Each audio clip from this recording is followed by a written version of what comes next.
And then I went to Calgary for Stu Hart. I had a choice to go to Calgary or Texas for Fritz von Erich. But Stu Hart offered me $300 a week, guaranteed. Vern wanted me to get out and get some experience. So I went to Calgary. You ever been to Calgary? Nope. In 1968, when I went to Calgary, if you would have had $5,000, $10,000 easy, probably could have bought the whole damn town. They had horses and hitching racks. It was like a scene from, 1880. They had cars, but it was like before cars. And anyway, I went there and I wrestled, I think 4 weeks. And I gave my notice. 2 weeks and I gave my notice. Why? I hated it. It was just, Stu was a hell of a guy. When I went there, I don't know if your fans know Wally Carbo, but Wally Carbo was one of the owners of the wrestling promotion up in Minneapolis.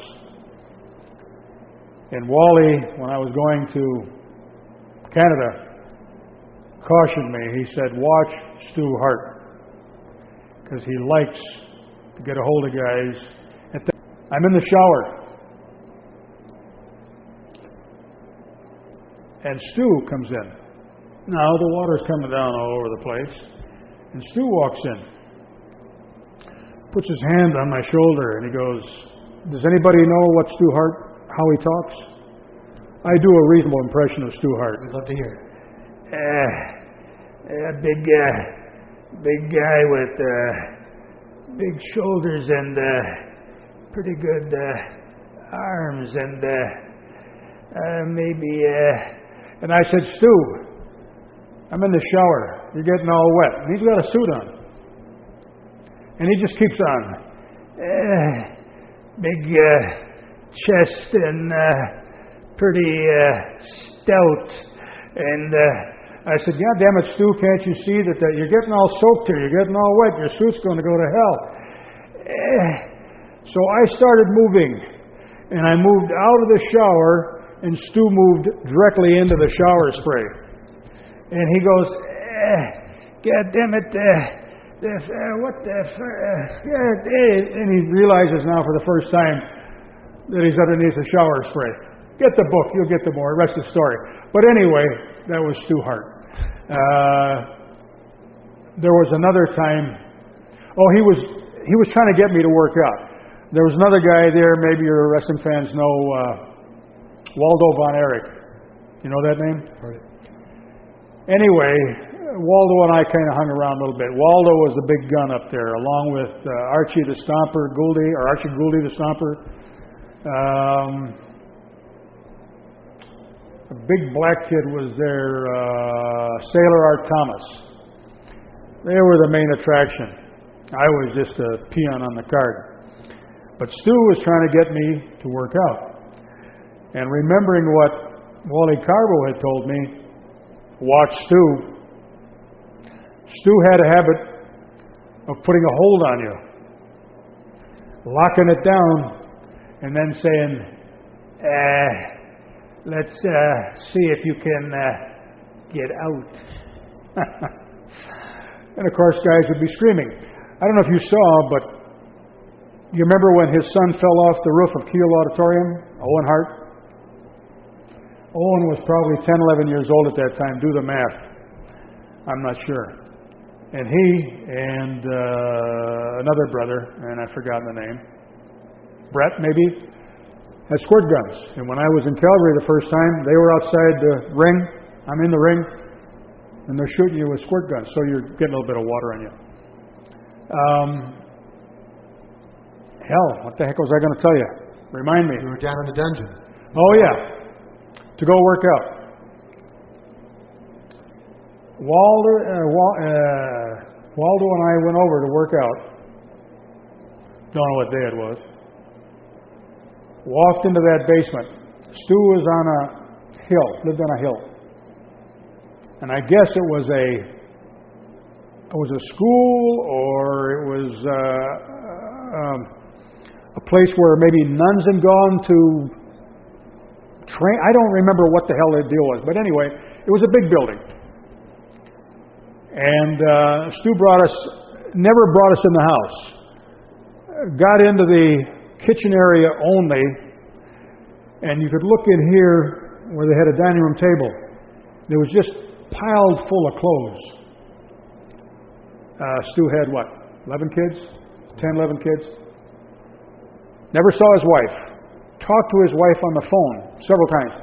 Never, ever saw her. I got to thinking at some point that, maybe it was just a recording that was on all the time. I don't know. But some people say, oh, yeah, we saw her. Anyhow, so that's also the story. You ready for another story? Yeah. Where they claim that Stu is turning flapjacks. Have you heard this one? He's turning pancakes with a spatula, and the cat shits on the floor. And he scoops down with the spatula, scoops up the shit, throws it in the basket, and then goes back to flipping flapjacks. Who knows? Anyway, he took us down the basement. We got down the basement. You never saw such a mess in all your life. There was another refrigerator down there. Whether there were more than that, I don't know. But it was literally splitting apart at the seams for all of it. Stu apparently would go down and buy anything that was available, and I assume cheap, and stuff it in that doggone refrigerator. So there was lettuce that was rotting. There were carrots that were... back to saying it's my opinion they looked like they were rotting. How's that? But it sure didn't look like anything I'd want to eat. And on the floor, I used to tell people, I said, if you were looking for a part from a 1922 Ford Model T, you could probably find it somewhere in that basement. You could just about find any damn thing in that. Just all over. So we never ever worked out. So we never got to get the Stu Hart treatment. Get out of this, you bastard. But what we did do is we were treated to, and I think I put this in the book, or part of it anyway. I put a bunch of shit in there. But anyhow, there was a house behind his house that he rented to a girl who he said was a brilliant artist. She could draw, she could sculpt, she was amazing. Just a talent that was unreal. So gifted. Well, he opened up the door and he got us inside and showed us something like on a table here. He said, a wonderful girl, and so talented, and such a gifted artist, and she sculpted, and then this painting is hers, and I start smelling something. I said, Stu, do you smell that? And Waldo said, hey, yeah, Stu, something smells. Stu goes on, oblivious, and wonderful girl, and so talented, and this painting she did. Stu, do you smell that? She's and then she also Stu, goddammit, can't you smell this? What the hell is that? We went around a corner and the toilet was overflowing. And shit and piss are coming out on the floor. Before I step in and I get back, I say, hey, goddammit, Stu, look at the toilet overflowed. And Waldo said, oh, geez, that's what's stinking. And Stu goes, now he's walking in it. Goddammit, the toilet, that fucking cunt. I hope that don't get me into trouble. But it's just your opinion. Okay. As I remember it, that's the way it went. But Stu was, I just thought it was an amazing change. It was 180 degrees, but it's probably beyond 180 degree change. From being so brilliant and so wonderful, fucking cunt. I thought it was humorous anyway.